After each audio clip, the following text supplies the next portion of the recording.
Merci d'être ici pour cette petite conférence de 45 minutes sur l'empreinte environnementale du conditionnement des vins. Donc, je suis Émilie Adouard, chargée de mission évaluation environnementale à l'IFV de Villefranche-sur-Saône. Et je suis accompagnée de ma collègue, je te laisse te présenter. Enchantée, je m'appelle Fanny Courtial et je suis responsable commercial et marketing pour le domaine expérimental du Château de l'Éclair, qui est donc l'hôte des expérimentations de la Sycarex Beaujolais. Donc je propose déjà de commencer en reposant des petites bases pour la suite de la présentation. Donc on parle d'empreinte environnementale que nous on évalue selon la méthode d'analyse de cycle de vie. Cette méthode a d'abord la particularité de couvrir toutes les étapes du cycle de vie d'un produit. Donc on parle d'évaluation multi-étapes. Et ce cycle de vie, on va l'injecter dans toute une batterie d'indicateurs qui couvre l'ensemble des types d'impacts environnementaux que peut avoir un mode de production. Donc ici, vous avez en ligne, un bâton, c'est un indicateur. Et puis, au sein de chaque bâton, vous avez la décomposition de cet indicateur pour toutes les étapes du cycle de vie du produit. Donc ici, on a un exemple avec agriculture, transformation, emballage, transport, supermarché et consommation. Donc parmi ces indicateurs, on a bien sûr l'empreinte carbone dont on parle souvent, mais ça c'est inclus dans une méthode plus large, multicritères. Et ces différents indicateurs, on peut leur affecter un coefficient de pondération qui peut être issu d'une négociation, d'un compromis politique, à défaut d'avoir des facteurs de pondération basés sur la science. Et en les agrégeant, on obtient un score unique d'ACV, d'analyse de cycle de vie, que vous avez sur la droite, qui permet d'avoir une information synthétique sur tous les impacts environnementaux. Et ce score unique, on peut le consulter librement sur Internet, puisque l'ADEME est propriétaire d'une base de données qui s'appelle AgriBalise, qui couvre les impacts environnementaux des produits alimentaires. Et donc vous pouvez taper vin blanc sur ce site et vous aurez le score unique avec sa décomposition pour les différentes étapes de la filière. Donc cette méthode d'évaluation environnementale, on la met au service de l'éco-conception notamment. Éco-conception qui donc, consiste à réduire l'impact environnemental à la source de la conception du produit. Et donc cette éco-conception, elle est appelée par différentes politiques publiques récentes, donc tout ce qui est en lien avec la décarbonation. Suite à la COP21, la France a établi sa stratégie nationale bas carbone qui vise la neutralité carbone d'ici 2050. Et en 2023, les secteurs les plus émissifs ont été appelés à rédiger leur feuille de route décarbonation. Et d'un point de vue volontaire, certaines filières régionales viticoles ont également établi des plans carbone avec un certain horizon de temps pour aussi envisager la décarbonation et l'objectif net zéro. Ensuite, on a l'objectif d'économie circulaire, donc notamment la loi AGEC, qui, entre autres, a demandé aux filières d'établir un plan de prévention et d'éco-conception des emballages ménagers. Fanny y reviendra tout à l'heure. Et donc les producteurs ont été appelés en 2023 à signer le plan commun collectif de la filière vin soutenu par ADELF. Enfin, la loi climat et résilience a posé l'objectif d'établir un affichage, une méthode d'affichage environnemental d'ici fin 2024. Donc cet affichage environnemental, il reposerait sur un score unique ACV, donc un éco-score qui serait un peu le pendant du Nutri-Score, et dans lequel l'emballage serait un des paramètres très importants pour distinguer les produits entre eux au sein d'une même catégorie.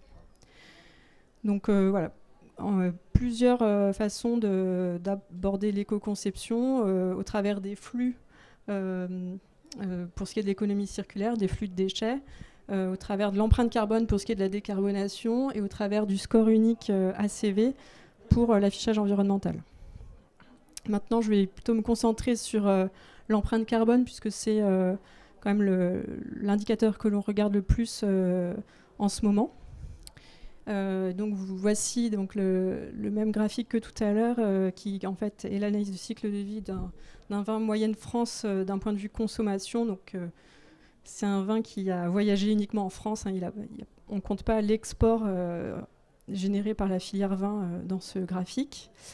Donc vous voyez en bas l'empreinte carbone et la part de l'étape emballage qui représente environ 40 à 50%, et c'est un chiffre qu'on retrouve dans pas mal d'études pour l'instant, donc c'est l'ordre de grandeur à retenir. Vous pouvez voir aussi sur les autres bâtons la contribution de l'emballage. Selon les indicateurs d'impact, l'emballage va peser plus ou moins, mais en tout cas il y a d'autres indicateurs dans lesquels il est fortement contributeur. Donc c'est à garder en tête quand on réfléchit éco-conception. Et donc ce résultat de 40 à 50%, c'est basé sur un modèle filière vin simplifié où on considère 100% de bouteilles en verre.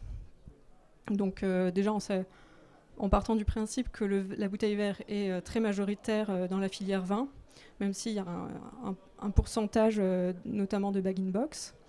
Et on sait que la bouteille en verre est un contenant qui est plus impactant que les autres solutions disponibles pour le vin. Donc il existe déjà des études ACV là-dessus, mais il y a eu déjà des améliorations méthodologiques récentes sur la prise en compte de l'empreinte carbone et de l'empreinte environnementale des emballages. Et puis, voilà, les modes de production des emballages évoluent. Donc, je vais vous présenter des résultats du projet PAC-AGB qui a eu pour objectif de modéliser et d'évaluer de manière homogène une large gamme de solutions d'emballage adaptées à chaque groupe de produits alimentaires, en tenant compte de ces améliorations méthodo et aussi en tenant compte des nouvelles données sur les emballages qui peuvent être fournies notamment par les filières emballages. Donc c'était un projet qui vient de se terminer sur 2022-2023, dont l'IFV était partenaire, avec d'autres instituts techniques agroalimentaires. Donc l'intérêt, c'est qu'aujourd'hui, on ait une base de données de référence sur les emballages qui a été constituée sur la même base méthodo. Et donc quand on passe d'une filière à une autre, on évalue les emballages de manière équitable. Ce projet, il émane de la feuille de route du groupement d'intérêt scientifique Revalim. Et ce GIS regroupe l'ADEME, INRAE et les instituts techniques agricoles et agroalimentaires français.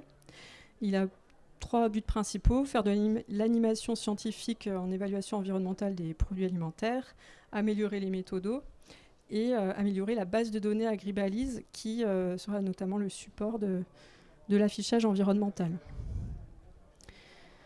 Alors, le point fort de ce projet, c'est d'intégrer cette amélioration méthodo, qui est notamment la formule circulaire, la Circular Footprint Formula, qui est recommandée notamment par l'Europe.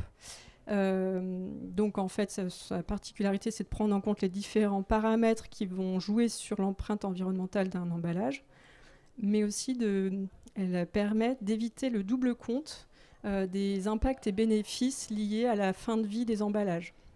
Donc une partie est allouée aux producteurs d'emballage qui intègrent plus ou moins de matières recyclées dans son emballage, et une partie de l'impact et des bénéfices sont alloués à celui qui va générer le déchet et qui va faire le geste de tri en fin de vie.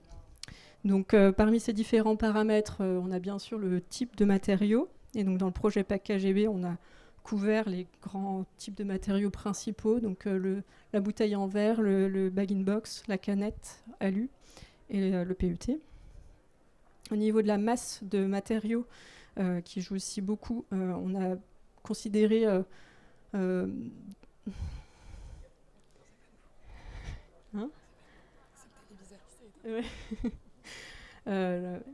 vais attendre que ça revienne, mais en attendant, je vais commenter la diapo. Donc, on a une gamme de masses pour le vin, une masse de verre pour les bouteilles en verre qui varie entre 395 et 690 grammes pour les vins tranquilles, et entre 560 et 835 grammes pour les effervescents.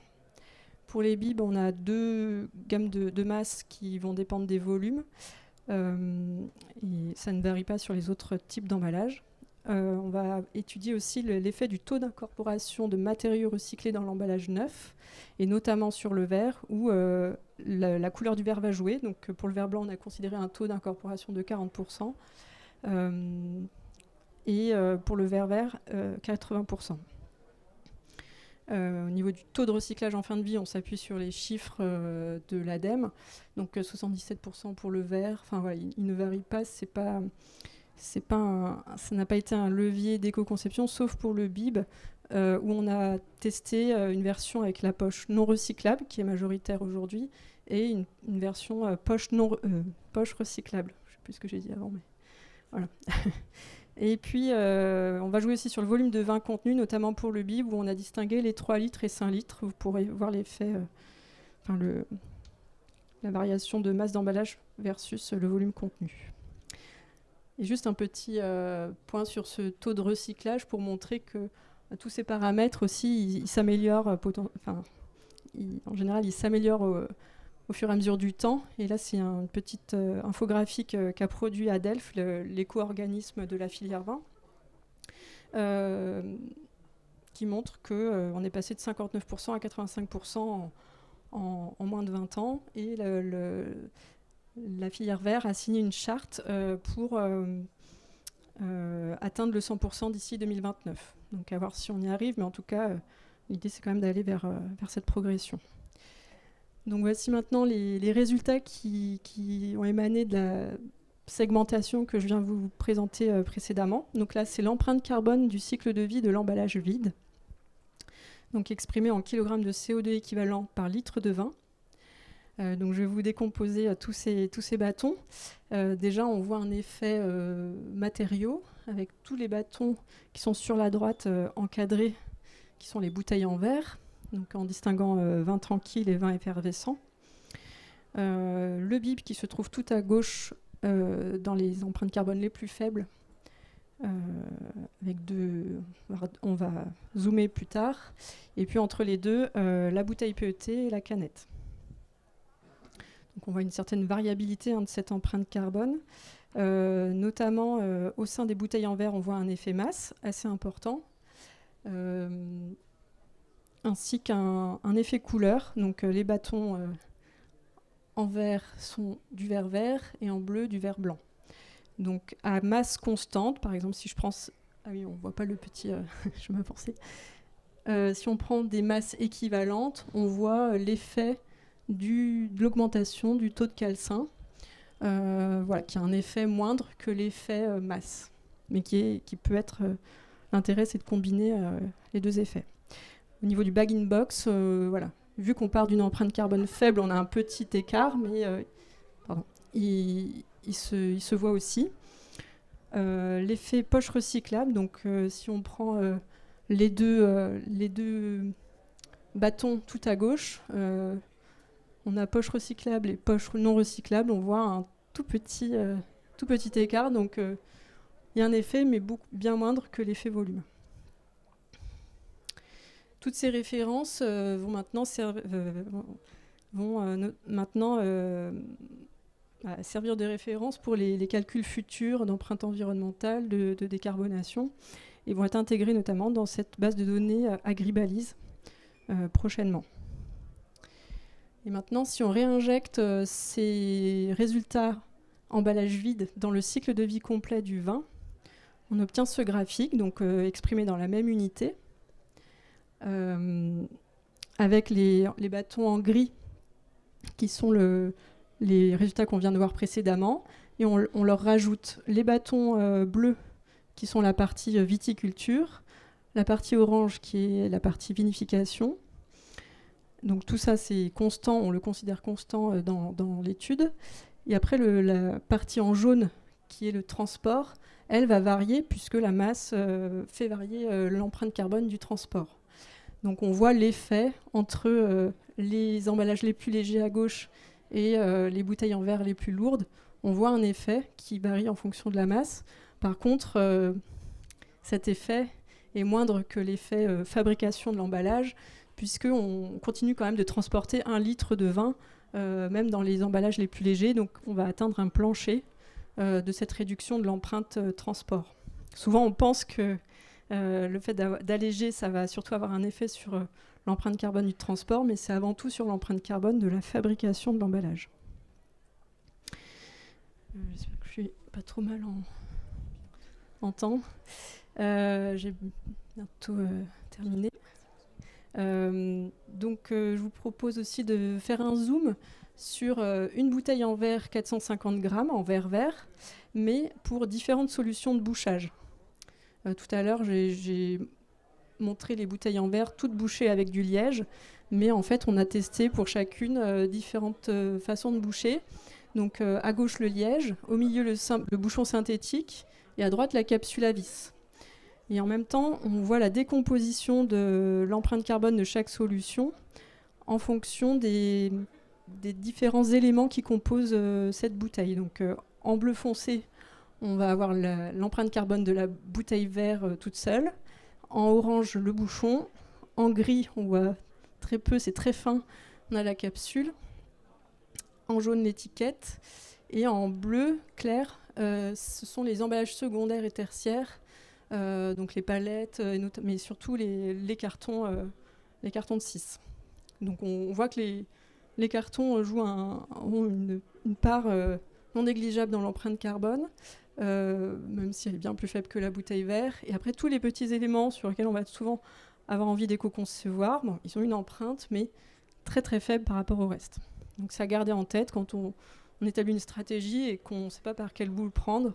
En termes d'empreinte carbone uniquement, ça a une empreinte très faible. Donc voilà, on a évoqué les grands leviers qui ont l'air de jouer sur l'empreinte carbone des solutions d'emballage. Mais voilà, je vous ai listé un certain nombre d'autres actions d'éco-conception que l'on n'a pas pu chiffrer pour l'instant, qui sont non exhaustives, mais qui sont listées par ADEF notamment. Donc on peut jouer sur le poids du carton, sur la capsule, est-ce qu'on fait en sorte qu'elle soit vraiment recyclable, est-ce qu'on la supprime, on peut jouer sur l'étiquette, faire en sorte qu'il n'y ait pas d'éléments perturbateurs du recyclage au niveau des étiquettes, du type de bouchon qui pourrait être infusible, en faisant attention à ne pas mettre de verre non opaque qui perturbe le tri optique, et puis avoir des réflexions sur la colle, le papier, enfin il y a plein de choses à réfléchir. Et ça c'est pour la bouteille en verre. Et sur le bib, Adelph a fait un gros travail pour fournir des recommandations de bib éco-conçus. Donc je vous encourage à aller voir le guide qu'ils ont édité. Mais vous avez tout autour voilà, la liste des différentes composantes du bib sur lesquelles on peut chercher des pistes d'éco-conception.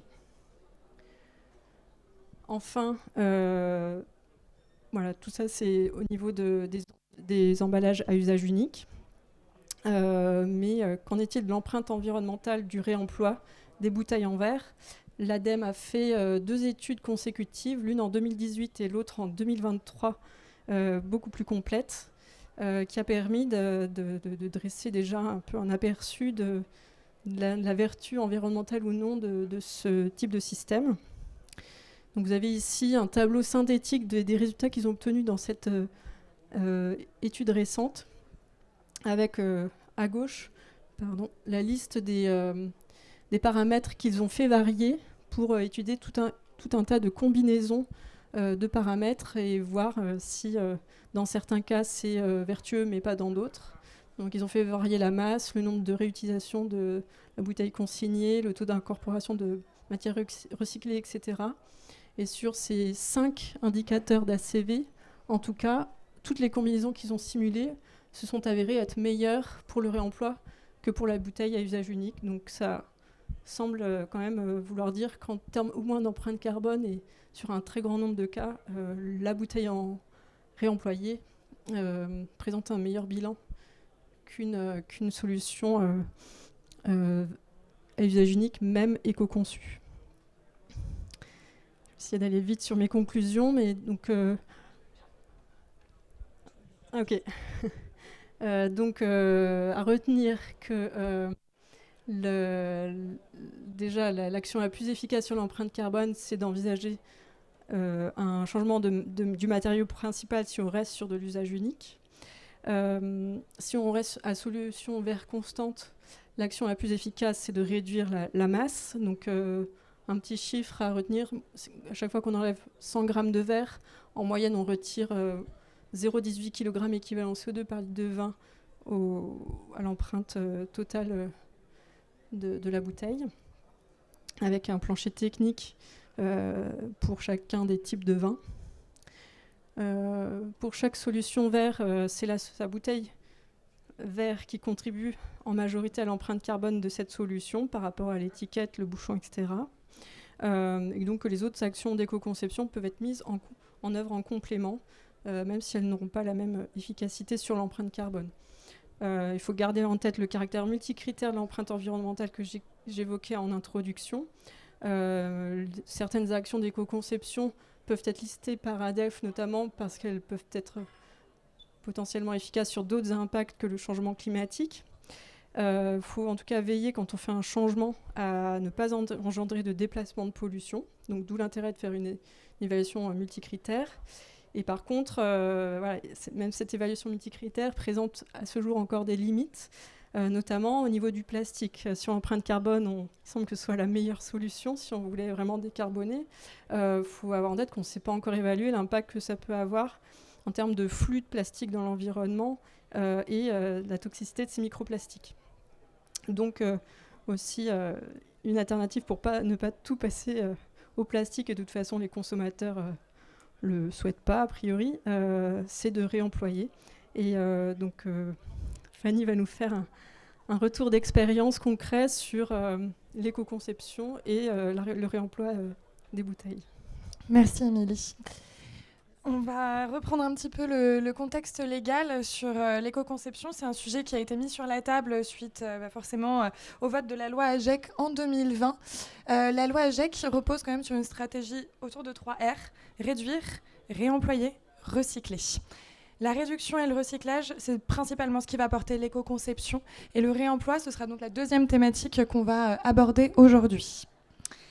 Premier point qui va concerner l'éco-conception. Peut-être l'avez-vous fait. En fin d'année dernière, il a été obligatoire de signer un plan d'éco-conception. Vous pouviez réaliser votre propre plan d'éco-conception ou signer le plan commun à la filière vin et spiritueux qui était proposé par ADELF. C'est le choix que nous avons fait, nous, au domaine, de signer donc ce plan commun à la filière, tout simplement parce qu'il était assez complet en termes de propositions d'action, que les délais étaient assez courts. 2025, c'est l'horizon de demain, en fait, tout simplement. Donc, on voulait être réaliste par rapport aux ambitions que l'on pouvait, aux objectifs, que l'on pouvait tenir. Je vous ai mis ici quelques exemples d'actions d'éco-conception qui ont été donc extraits du plan de prévention commun et que l'on a décidé de mettre en place au domaine. Sur la droite, ici, vous avez un critère donc, noté de 1 sur 3 qui est repris donc, de chez ADELF et qui vient présenter l'impact de chaque action sur le secteur en règle générale.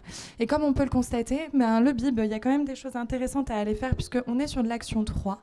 La bouteille en verre, bien entendu aussi, et d'autres choses qui peuvent venir avoir un impact complètement très important et pas du tout négligeable. On pense par exemple à la capsule, au choix du bouchon en liège, etc. Ici, on s'est focalisé vraiment sur les 2 R qui vont porter la grande majorité de notre stratégie d'éco-conception, la réduction et le recyclage. La réduction, un geste par exemple simple quand on parle de cuvées qui ne sont pas distribuées en grande distribution, ça peut être le retrait de la médaille suite au concours ou ce genre de choses. C'est un acte très important pour la grande distribution, mais en vente assistée ou en vente directe au domaine, la question peut peut-être légitimement se poser sur l'intérêt d'ajouter ce packaging supplémentaire finalement.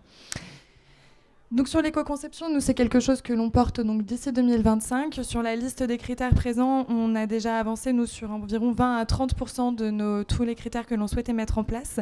Certains demandent du temps, certains demandent de changer de fournisseur ou de prestataire, demandent de réinterroger des pratiques aussi logistiques au domaine. Par exemple, si demain on voulait privilégier des contenants de plus grand volume, par exemple des bibes de 10 litres ou autres. Aujourd'hui, on n'est pas équipé pour pouvoir faire ce type de mise. Donc, ça nous demanderait de nouveaux investissements que l'on pourrait envisager sur un temps 2, par exemple. L'éco-conception, le projet, le plan se porte jusqu'en 2025, mais c'est quelque chose qui doit nous porter pour les années et les années à venir et ne pas se limiter à une date butoir. Et dans le cadre de la loi AGEC et donc de ces 3 R, on retrouvait le réemploi. Le réemploi, c'est pas vraiment une question aujourd'hui. On va tous devoir se pencher sur cette problématique à partir du moment où l'on produit plus de 10 000 unités. Les premiers concernés par une obligation de mise en marché de produits réemployés, d'emballages réemployés, sont les sociétés qui, à fin 2023, avaient un chiffre d'affaires supérieur à 50 millions d'euros. C'est le petit graphique que vous allez retrouver juste ici. À horizon 2027, toute société ou tout producteur mettant en marché plus de 10 000 unités devra, à minima, mettre 10% de sa production dans des emballages réemployés. Attention, ça ne veut pas dire qu'il faudra attendre 2026 pour se lancer dans la mise en place du réemploi, puisque ce seront les emballages réemployés qui seront comptés fin 2026 et non les emballages réemployables. Ça fait une vraie grosse différence, puisque au 1er janvier 2024, les premières sociétés soumises donc à cette obligation de réemploi devaient attester que sur l'année civile 2023, elles avaient bien mis en marché 5% d'emballages réemployés, et pas uniquement réemployables. Donc c'était quelque chose à prendre directement en amont, donc en 2022. C'était vraiment quelque chose à anticiper. Cette quantité d'emballages réemployés mis sur le marché, elle est à déclarer à Adelph. On a jusqu'au 31 mars pour faire cette déclaration, que l'on soit concerné par l'obligation ou non. Ça s'appelle le reporting réemploi. Et donc, ça va permettre à Adelph et à l'ADEME d'avoir les premiers résultats sur la mise en pratique du réemploi dans notre secteur. Réemploi, recyclage, etc. Des mots parfois qui sont rentrés dans le langage commun, mais quelques rappels de définition ne peuvent pas faire de mal. Ici, vous avez sur la gauche la boucle du recyclage, qui est celle que l'on connaît aujourd'hui. Émilie l'a bien expliqué tout à l'heure, le recyclage est bien implanté en France. Peu de bouteilles aujourd'hui en verre ne sont pas mises au recyclage et arrivent dans les ordures ménagères. C'est très rare aujourd'hui. Mais en parallèle de ça, vient donc se développer la boucle du réemploi. La boucle du réemploi, finalement, entre la distribution et la production, pas de grande différence. Cela va se faire après. Ça va se faire chez le distributeur, la grande différence, ou directement chez vous, au domaine, si vous décidez d'être un point de collecte. Vous allez à ce moment-là récupérer des bouteilles qui ne seront pas uniquement les vôtres, mais qui vont porter le logo que vous avez ici, qui est le logo officiel du réemploi. À partir du moment où une bouteille porte ce logo sur son étiquette, ça veut dire qu'elle peut rentrer dans le cycle du réemploi et qu'elle correspond au cahier des charges de ce dernier. Donc, une fois que les bouteilles sont collectées, elles vont arriver dans un centre de lavage. On verra un peu plus après comment se maille le territoire au niveau des centres de lavage aujourd'hui, mais il y en a dans différentes régions. Aujourd'hui, le plus proche pour nous qui sommes localisés dans le sud du Beaujolais, c'est l'opérateur Rebouteille qui dispose d'un centre de lavage, donc lui situé dans la Drôme. Donc nous, nos bouteilles, dans un schéma assez simplifié, seraient collectées chez nos distributeurs, puis repartiraient dans le centre de lavage de Rebouteille pour être ensuite intégrées dans le stock bouteilles de Rebouteille qui ensuite nous proposera de les racheter.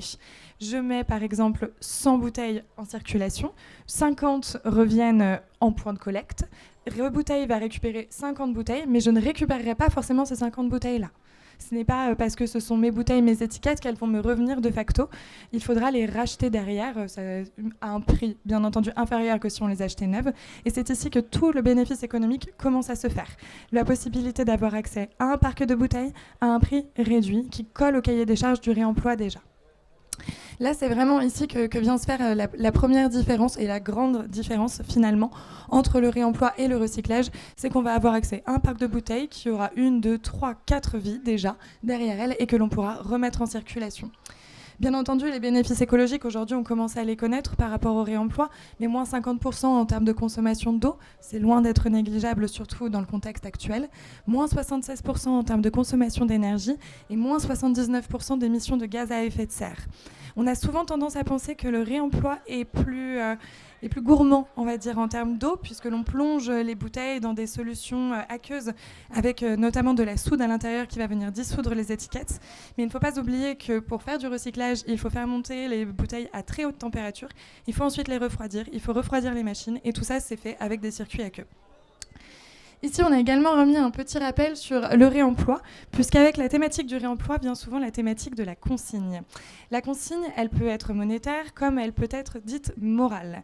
Nous, au domaine, quand on a essayé la thématique du réemploi, on s'est dit qu'on n'avait pas forcément envie de entre guillemets, forcer la main avec cette consigne monétaire. On avait un petit peu envie de tester l'attrait des gens pour le retour des consommateurs pour le retour du réemploi, et donc de voir qui jouerait le jeu sans avoir, avec guillemets, cette carotte au bout en ramenant la bouteille chez le distributeur. Donc, forcément, avec une consigne dite morale, moins de taux de retour. Chez nous, au domaine, on n'est pas encore à 10% de taux de retour en direct, quand l'entreprise Rebouteille, elle, argumente des taux de retour en moyenne nationale d'environ 50%. Donc on voit que la démarche est en train de se mettre en place et que les consommateurs sont prêts à franchir ce cap. On faisait juste un rappel sur la consigne. La consigne n'existe qu'avec le réemploi, et le réemploi peut quand même, lui, exister sans consigne monétaire. La consigne monétaire a un autre intérêt, la fidélisation du client. Ça va davantage le pousser à revenir au domaine, à ramener la bouteille. Soit on pourra donc lui rendre sa consigne en argent comptant, donc 50 centimes, soit lui proposer un bon d'achat en échange. Et là, effectivement, on rentre dans une démarche de fidélisation vraiment très intéressante pour le producteur. On parlait du réseau France Consigne et du maillage territoire. Rebouteille et d'autres opérateurs, J'aime mes bouteilles, étaient présents ce matin, il me semble, pour une conférence, sont adhérents du réseau France Consigne. L'objectif, ce n'est pas qu'on travaille chacun de notre côté, région par région, et qu'on oublie d'avoir une vision nationale. Au contraire, l'intérêt aujourd'hui, ça va être de mailler le territoire avec des centres de lavage qui vont nous permettre donc de répondre aux besoins des consommateurs et aux besoins du réemploi un peu partout. Aujourd'hui, ça veut dire que mes bouteilles qui sont distribuées en région Auvergne-Rhône-Alpes pourraient être lavées en région parisienne et donc remis en service dans un autre vignoble que le vignoble du Beaujolais.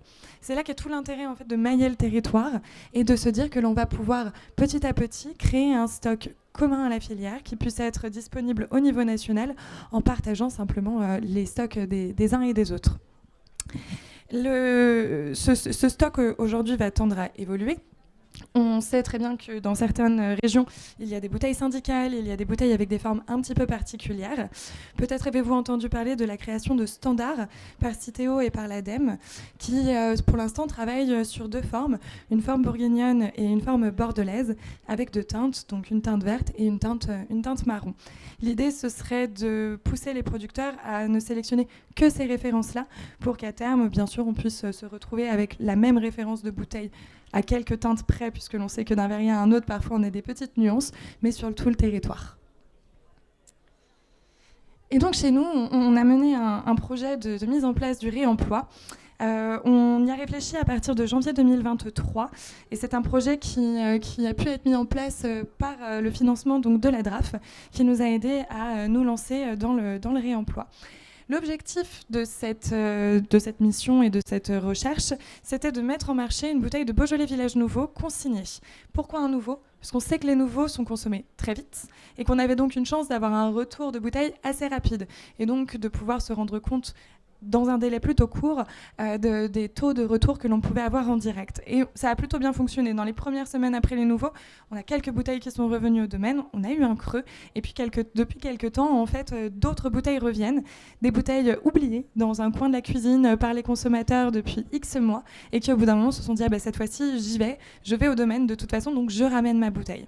Ça demande un geste supplémentaire. On sait ce que c'est que de faire un geste supplémentaire, ça demande de prendre l'habitude de faire ce geste, et surtout ça demande de simplifier au maximum la démarche autour de ce geste.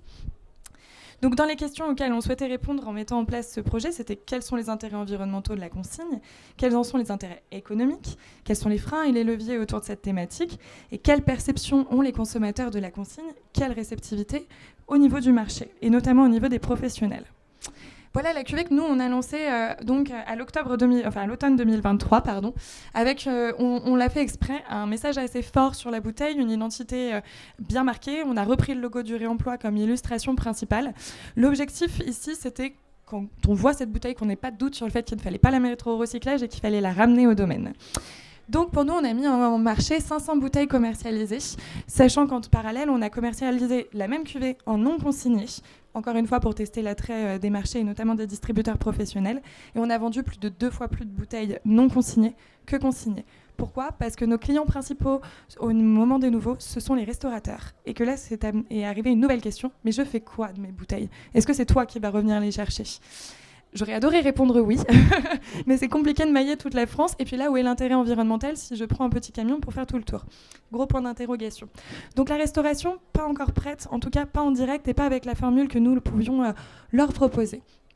Aujourd'hui, le chiffre n'est pas actualisé, on a récupéré plus de 12 bouteilles. Aujourd'hui, on est plutôt à une quarantaine de bouteilles qui sont revenues au domaine. Donc pas encore les 10%, mais on espère y arriver quand même assez prochainement. La deuxième étape de ce projet, c'était de réaliser une enquête. Donc on est en cours de cette enquête. On interviewe une dizaine de professionnels de tout taille, on va dire, du petit domaine indépendant à la grosse cave coopérative, sur leur vision du réemploi. Est-ce qu'ils y ont déjà pensé ? Est-ce qu'ils le pratiquent ? Et si oui, comment ? Quels ont été les freins, les leviers, etc. pour avoir le même retour d'expérience, en tout cas le même partage d'expérience que celui que nous, on peut avoir aujourd'hui. Et à terme, l'objectif de ce projet, ce sera donc la création d'un livrable, d'un livre blanc, un petit peu du réemploi, qui présentera les grands leviers, les grands freins, les contraintes logistiques et techniques, le poids de la bouteille, la colle spécifique à utiliser, la charte à faire signer à votre imprimeur pour attester que vos étiquettes correspondront bien au cahier des charges de l'opérateur avec lequel vous souhaiterez travailler, sachant que ce cahier des charges tendra à être nationalisé et plutôt lissé. Donc voilà, aujourd'hui, on est en cours d'étape 2. L'étape 3 devrait se finaliser durant l'été avec, on espère, la parution de ce livrable à l'automne 2024. Ce livrable sera donc réalisé avec le comité 20 et notre partenaire de lavage qui est pour nous l'opérateur Rebouteille. Et donc si on résume rapidement pour nous pour l'instant, on dirait que le réemploi c'est un projet encore nouveau alors que c'est un retour du réemploi. Le litre étoilé, la bouteille consignée, c'était quelque chose qui existait déjà et qu'on a un peu oublié au profit de packaging parfois un peu plus marketing et à usage unique. Donc nouveau, mais surtout à remettre en place. Il faut qu'on se réimplique à plusieurs niveaux dans la filière. C'est également un engagement économique. Économique parce que adhérer à un opérateur de lavage, ça a un coût. Au niveau de l'opérateur bouteille, ça peut se compter entre 1 000 et un peu plus de 3 000 €. C'est donc pas négligeable. C'est un coût qu'il faut penser sur du long terme.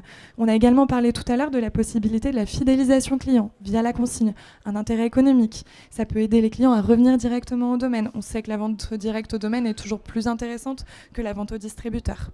Donc un engagement économique, certes, mais si on l'intègre correctement dans une stratégie pensée sur plusieurs années, ça peut se lisser.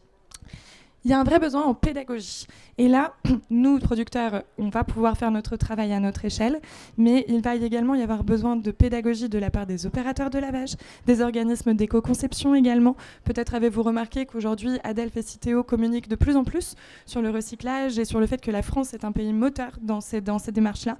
On espère voir un jour arriver, assez prochainement, des communications sur le réemploi, sur ce fameux logo que l'on voyait plus tôt, qui pour l'instant n'est pas très connu du grand public.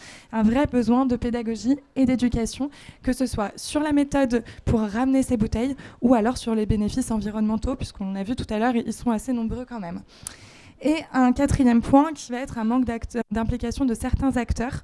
Je compare souvent le retour des bouteilles à un geste dont je pense nous avons tous pris l'habitude aujourd'hui. Il y a encore quelques années, on jetait nos piles et nos ampoules à la poubelle.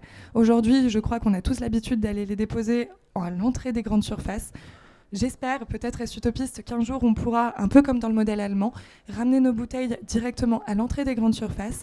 Et là, on sait qu'à partir du moment où le geste est simplifié, on aura un taux de retour qui ne fera que augmenter. Certains points de collecte et certaines chaînes de grande distribution spécialisées se sont impliqués dans le réemploi dès le départ. C'est notamment le cas de la Vie Claire et de Biocoop.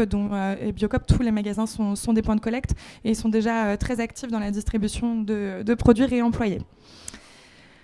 On en parlait, l'impact économique n'est pas à négliger. toujours est-il qu'Adelph lance en tout cas un projet d'accompagnement avec des aides qui peuvent être débloquées.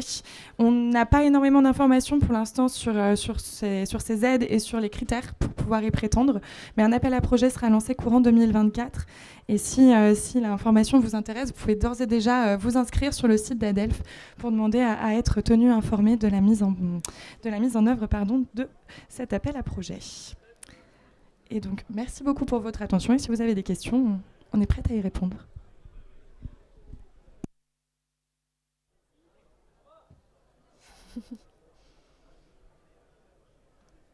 Pas de questions.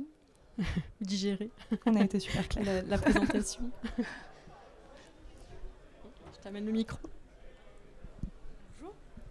Bonjour.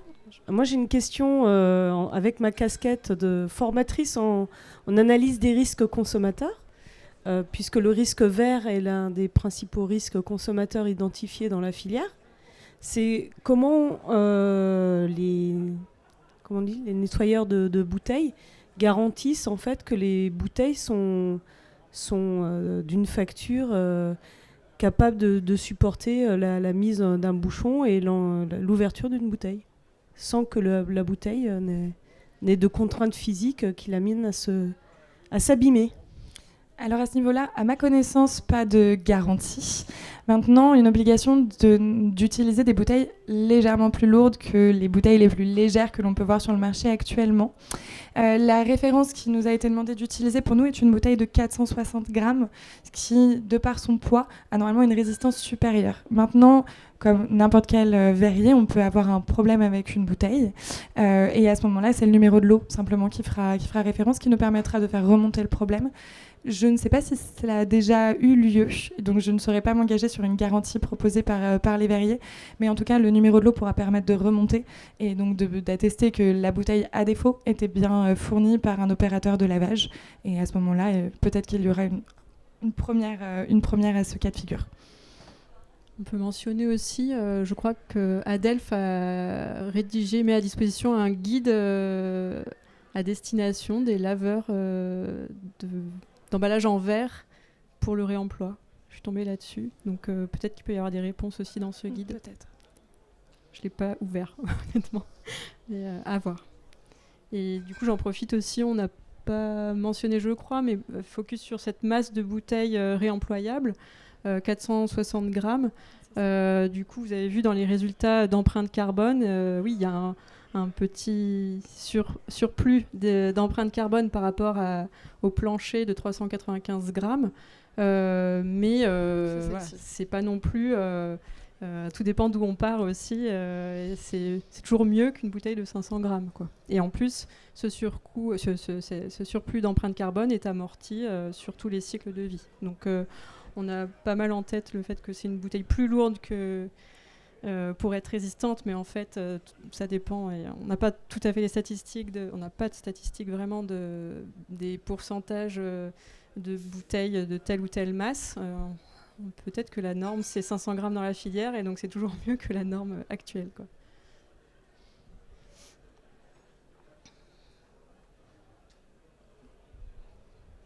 Si vous avez des questions qui vous viennent, on est encore là quelques minutes après la conférence, donc... Si, une question. Vous avez étudié la possibilité de cirer les goulots et de le comparer à l'usage de capsules. Oui, on l'a étudié et ça a été très bref, puisque la réponse de l'opérateur bouteille a été pas de cire. La cire est un corps gras qui pourrait venir contaminer les bains donc de solutions dans lesquelles sont trompées les bouteilles. Et si le bain est contaminé, à ce moment-là, il faut le vider et il faut refaire un bain. Donc là, l'intérêt économique au niveau de l'eau se perd complètement, donc pas de cire.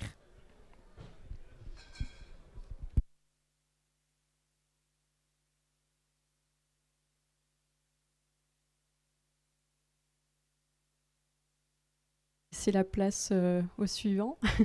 Merci beaucoup pour votre attention et n'hésitez pas si vous avez nos contacts à la fin. Bonne suite de salon.